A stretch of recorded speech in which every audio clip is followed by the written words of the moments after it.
分数の計算2引く7分の6割る3と13分の5かける15分の14で引く11分の10.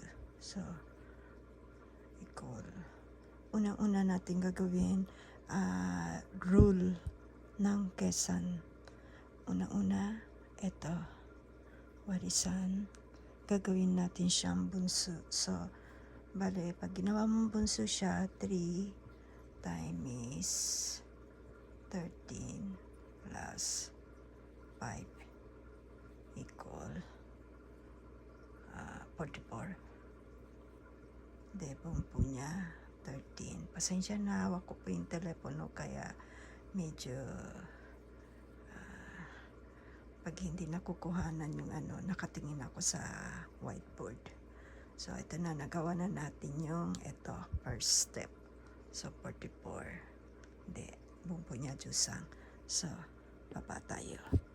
So start 7分の6で割り3だから44の13で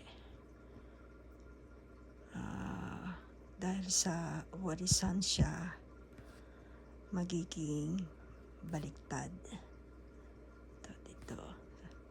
Tapos yung warisan magiging kakasan. Time is 13, 44. Then next, ito time is 14, 15. 15分の14. So yakubun muna natin siya. Ito tsaka ito. Divide mo sa 7. So ito 2. Ito magiging 1. Ito.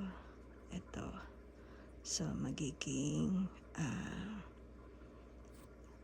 divide sa 3. Divide sa 3 magiging 2. Ito magiging 5.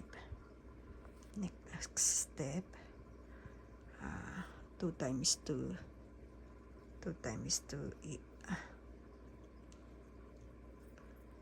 2 times 2 is 4.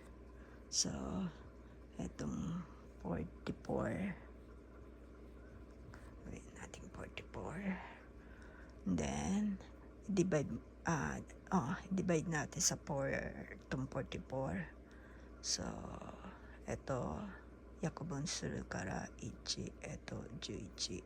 So mangyayari sa kanya ay 11 分の11.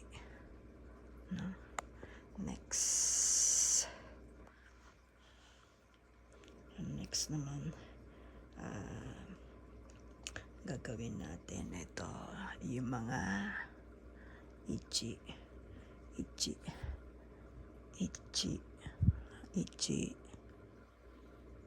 times 13 times 1ね。で下1連で11でtimes 5 then magiging 13 55. 1355. So 1355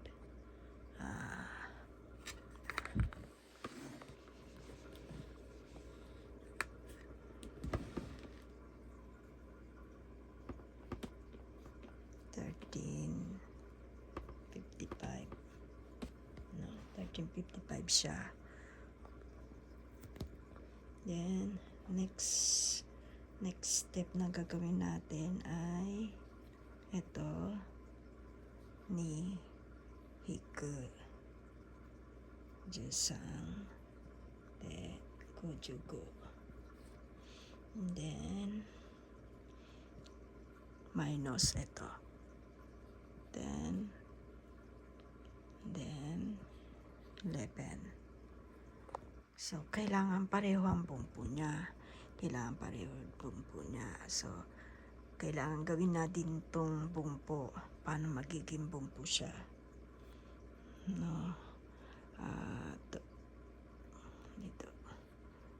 とりあえずこの2、この2、2×55、2×55 は110でtimes natin sa 5 equal 50.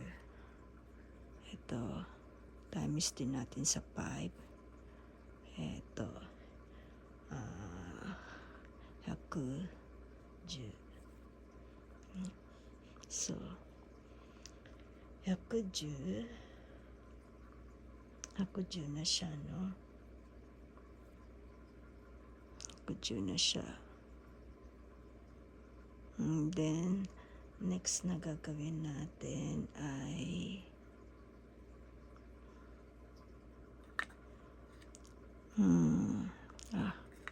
okay na rin. Next, jusang ito. Then, minus ito, ginawa na natin. Goju. Kailangan 55 siya. Kaya natin 55. Yan. Ganyan na siya. Kailangan kasi maging 55 yung bumpo. Kaya, isipin mo kung paano maging 55 siya. So, compute na natin. 110、13引いて、で、50引いて、残りが47の分母は変わらない。Same. Then, this is the answer. ここにかけます。